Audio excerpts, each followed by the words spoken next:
कितना भी जोर लगा लो, आएंगे मोदी जी। जितना हिंदुस्तान के लिए काम कर दिया ना, वर्ल्ड के अंदर जो नाम बज रहा है वो मोदी जी की देन है। आज धारा 370 खत्म करनी, राम मंदिर बनाना, क्या नहीं दिया मोदी जी ने। आतंकवाद की नोटबंदी करके आतंकवाद की कमर तोड़ी। ये पूछ लो कि धारा 370 नाम की कोई चीज है?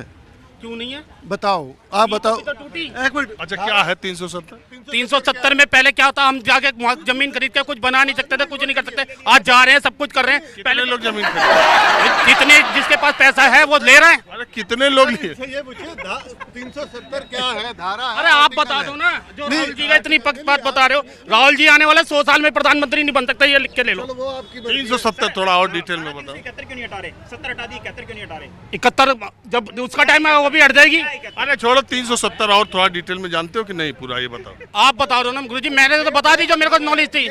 मैं ये कहना चाह रहा हूँ, ये उस बंदे हैं जिस थाली में खाते हैं उसमें छेद करते हैं। जो प्रधानमंत्री को एक तो राहुल गांधी बदनामी देता है और दूसरा ये कुछ खड़े हैं। ये देशद्रोही है क्या? ये तो है ही देशद्रोही, जिस थाली में खाना उसी में छेद करना है देशद्रोही। क्या? अरे नहीं, अरे मैं तो यार राह चलते लोगों से बात करता रहता हूँ, हर तरह के लोग। 371 क्यों नहीं हटा रहे? देखो 300। क्या है 371? बताइए क्या है 371? अरे यार यहाँ क्विज मत करो, सबको जरूरी नहीं है, आम लोग हैं, सबको 370 71। सुनिए, मैं सिर्फ एक बात जानना चाहता हूँ कि देखिए केजरीवाल ने, आप मानेंगे कि जब वो उन्होंने चुनाव लड़ा तब जब उन्होंने आंदोलन किया था तब उन्होंने कहा मैं कभी राजनीति में नहीं आऊँगा, बच्चों की कसम खाऊंगा, गाड़ी नहीं लूँगा, बंगला नहीं लूँगा। लेकिन जब 50 करोड़ उनके बंगले पे लगने की बात आती है तो वो लोग जो उस आंदोलन से प्रभावित होकर उनको वोट दिए तो उनको एक धक्का लगता है, चाहे वो माने या ना माने, उस बात से किनारा कर ले। लेकिन एक बात दूसरी तरफ ये भी है कि अगर कोई आदमी संवैधानिक रूप से 2-2 बार दिल्ली में 90% सीटों से चुनाव जीत रहा है तो फिर उसको दिल्ली की सरकार के अधिकारियों के ट्रांसफर पोस्टिंग का अधिकार नहीं मिलेगा। और सुप्रीम कोर्ट की संवैधानिक पीठ ये तय करती है कि नहीं भाई ये अधिकार हो, तुरंत अध्यादेश लाया जाता है। तो इसमें बहुत उसके दोनों पक्ष है। कई लोग कहते हैं कि नहीं अध्यादेश लाया जाना जरूरी था, कई लोग कहते हैं नहीं था।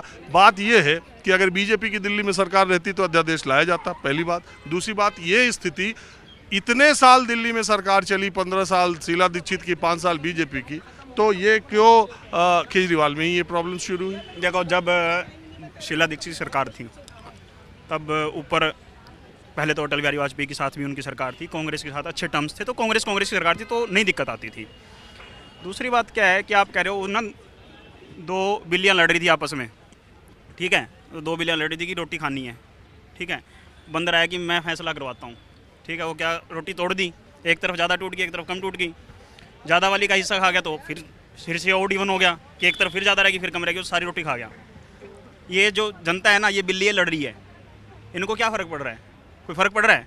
वो भाई साहब कह के चले गए 370 हट गई, फिर कह रहे हैं वहाँ ज़मीन खरीद सकता हूँ, कितनी ज़मीन खरीद ली, समझ रहे हो? दूसरी